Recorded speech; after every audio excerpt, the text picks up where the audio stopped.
Hello dear students, welcome to my YouTube channel. आज गोटे नुआ क्लास नहीं आसी जे कोर 8 पेपर जो 4th सेमेस्टर पिलांकर core 8 paper development of education in India तार English medium question short question discussion करिवा। Answer in one word.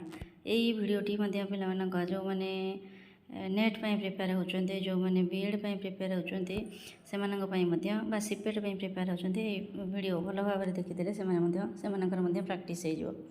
तेणु चलो वीडियोटी स्टार्ट करवा। तो वीडियोटी स्टार्ट करने पूर्व जो मैंने मो चैनल नुआ अच्छे से रिक्वेस्ट चैनल को सब्सक्राइब करेंगे और पिला शेयर कर। ताहले प्रथम क्वेश्चन होची कोन what do you mean by शिक्षा। शिक्षार अर्थ कौन ना शिक्षा मीन्स टू लर्न और टू रिसाइट। शिक्षा means to learn or to recite, to learn or to recite. Second question is what is the meaning of adhyapana? What is the meaning of adhyapana? Adhyapana means to go near. Adhyapana means to go near. Third question is from where the ancient Indian education emerged. Ancient Indian education कोठु आसीतला तारा the answer is the ancient Indian education emerged from the Vedas. From where? From the Vedas, the ancient Indian education emerged. The next question is what is the source of Indian philosophy of life? The answer is the Vedas are the source of Indian philosophy of life. The Vedas are the source of Indian philosophy of life. The next question is in Vedic period education was divided into how many kinds of knowledge? In Vedic period, education was divided into how many kinds of knowledge? The answer is 2 kinds of knowledge. Next question is what are the 2 kinds of knowledge? The 2 kinds of knowledge are this worldly and otherworldly. The next question is this worldly education deals with what? The answer is this worldly education deals with the social aspect. This worldly education deals with what? This worldly education deals with the social aspect. The next question is the otherworldly education was related to what? The answer is the otherworldly education is related to intellectual pursuits for achieving salvation. The otherworldly education related to the intellectual pursuit for achieving salvation. The next question is how was education considered in Vedic period? The answer is education was considered as a means of emancipation from life bondages. The next question is what was the main aim of Vedic education? The answer is the main aim or objective of education was to achieve salvation. Salvation or nirvana or mukhya prapti is the main aim of Vedic education. The next question is how was the lifestyle of men in ancient days? In ancient days, how the type of the lifestyle of the men? The answer is in ancient days the life of man was simple and pious. The next question is why Gurukulas were framed in Vedic period? The answer is in Vedic period Gurukulas were established to achieve the aim of character formation. The next question is which type of life the students led in Gurukulas? The answer is the students led the life of a brahmacharya in Gurukulas. The students led the life of a brahmacharya. They led the life of a brahmacharya. The next question is who monopolized learning almost in Vedic period?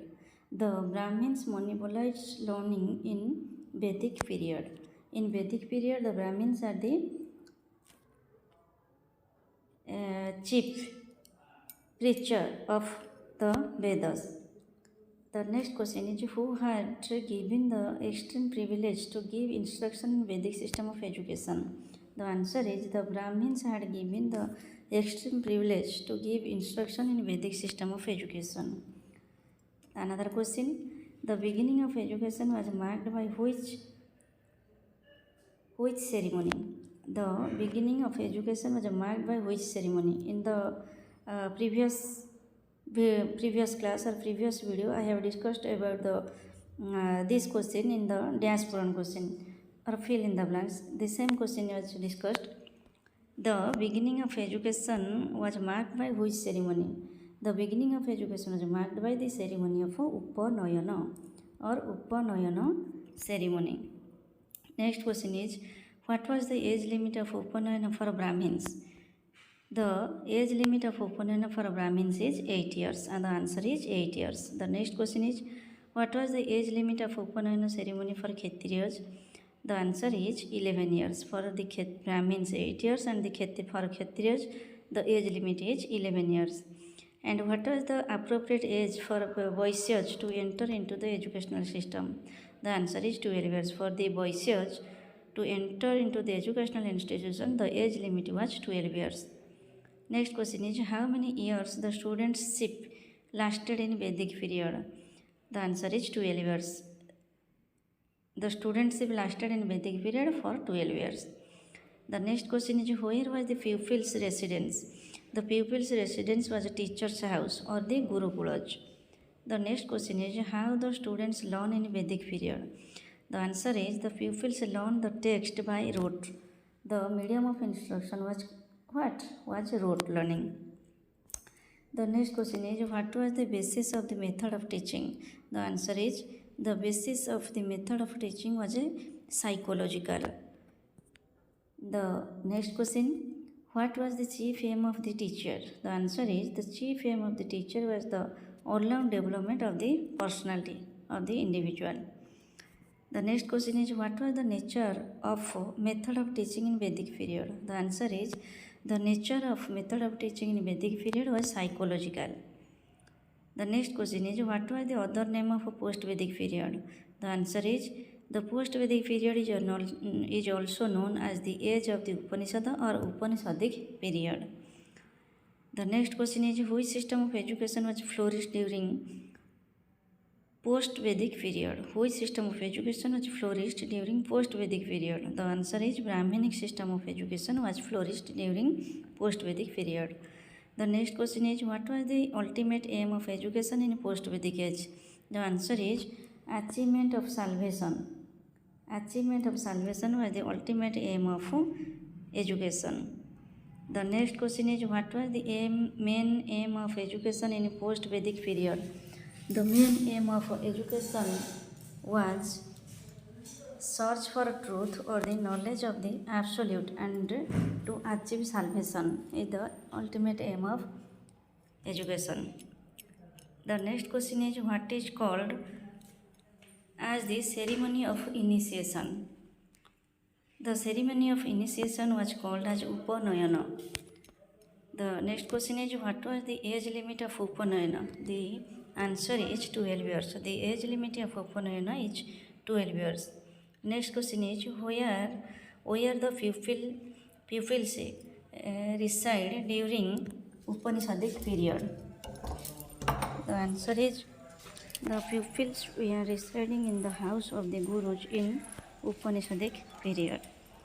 The next question is, what was the purpose of begging alms for the Gurus? The answer is, the purpose of begging alms for Gurus was to inculcate in pupils the virtue of humility. The next question is, what is the name of the fuel collected by the pupils from the forest? The answer is Samidha. The name of the fuel was Samidha. The next question is, what was the symbol of the sacred flame or Samidha? The answer is, the sacred flame or Samidha are the symbol of intellectual and spiritual illuminations of the pupil. The next question, the pupils were devoting their entire life for what in Upanishadic period? The answer is, the pupils were devoting their entire life to the cause of knowledge by observing the strict discipline of a brahmacharya. What is the next question? The next question is, what was the motto of the Upanishadic system of education? The answer is, simple living and high thinking was the motto of the Upanishadic system of education. What is the motto of the Upanishadic system of education? The answer is, simple living and high thinking. The next question is, which ceremony was conducted at the completion of an academic career? The answer is, there is a ceremony of Samavartana conducted at the completion of academic year. Samavartana ceremony. The next question is, what were the students memorized at Upanishadic period? The answer is, the students were memorizing the Vedic hymns and mantras. Next question, how the learning materials were written in Upanishadic time? The answer is, the learning materials were written with the hand of the leaves of the Talapatra or Bhujapatra. Talapatra or Bhujapatra. The next question is, what was the nature of education? The answer is, the nature of education was religious in character and was imparted orally. The next question, what was the most important culture center for higher learning? The answer is, the most important centers of higher learning was the Parishadas. The next question is, how many Brahmins were included in Parishadas? The answer is, in the Parishad consisted of 5 to 21 Brahmins. So what is the next question? When did Buddhism came into existence? The answer is, Buddhism came into existence in about 600 BC. The next question is, when Tisang came to India? The answer is, when Tisang came to India during 629 AD to 645 AD. The next question, what were the main educational centers of Buddhism? The answer is, the main educational centers of Buddhism were monasteries and vihars. Let's now discuss what is the next question. The next question is, who controlled the entire educational system in Buddhism? The answer is, the entire educational system was controlled and supervised by the monks. The whole educational system was controlled and supervised by the monks. The next question is, which type of education was given importance in Buddhism? The answer is, there is a provision for both religious as well as secular types of education in Buddhism. The next question is, what was the aim of education in Buddhist period? The aim of education was to prepare for a good life, a moral life. The next question is, how many aspects were there in education? The answer is, there were 3 aspects of education. The next question, what were the 3 aspects of education? The answer is, the 3 aspects of education were morality, contemplation and wisdom. The next question is, which education was given more importance in Buddhism? The answer is, religious education was given more importance in Buddhism. The next question is, what was the aim of giving religious education? The answer is, the aim of giving religious education was to achieve salvation or nirvana. The next question is, what were the schools beside the monasteries in Buddhism? There were the Vedic schools and secular schools beside monasteries in Buddhism. Besides monasteries, there are Vedic schools and secular schools. The next question is, what was the system of admission called? The system of admission was called as Pavaja. In Buddhism, the system of education admission was called as Pavaja. The next question is, what was the age of admission to Pavaja? The answer is, the age of admission to Pavaja was 8 years. The next question is, what was the 8-year boy called as after entering to the monastery? The answer is, the 8-year boy was called as a Shramana after entering to the monastery. The next question is, who guided the Shramanas in Buddhism? The answer is, the preceptors guided the Shramanas in Buddhism. The next question, what was called the ceremony of full admission? The answer is, the ceremony for full admission was called as Upasampada ceremony. The next question is, what were the educational centers used not only for religious learning but also as the centers for secular arts and crafts? The answer is, the Buddhist vihars were the educational centers used not only for religious learning but also as the centers for secular arts and crafts. The next question, what was the center of education for arts and sciences? The answer is, Takshashila was the center of education for arts and sciences. The next question is, who was the father of Ayurveda? The answer is, Charaka was the father of Ayurveda. The next question is, what was the method of instruction in Buddhism? The answer is, in Buddhism the method of instruction was oral. In Vedic period the method of instruction is oral, and in Buddhism the method of instruction is also oral. The next question is, which type of learning was emphasized in Buddhism? The answer is, rote learning was emphasized in Buddhism. The next question, which method was adopted in vihars and monastery? The answer is, in vihars and monasteries, Hetu Vidya or inductive method of logic was adopted in vihars and monasteries. The next question is, how was the pupil-teacher relationship in Buddhism? The answer is, the pupil-teacher relationship was same as Vedic system, like the father and son relationship. The next question is, who was the final authority in Brahminic system? In Brahminic system, the Guru was the final authority.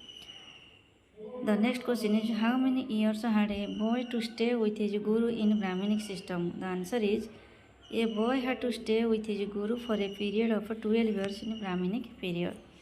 So this is all about your unit 1 questions, short questions. So you are requested to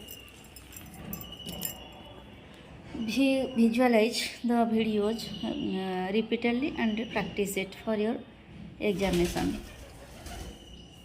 Thank you all.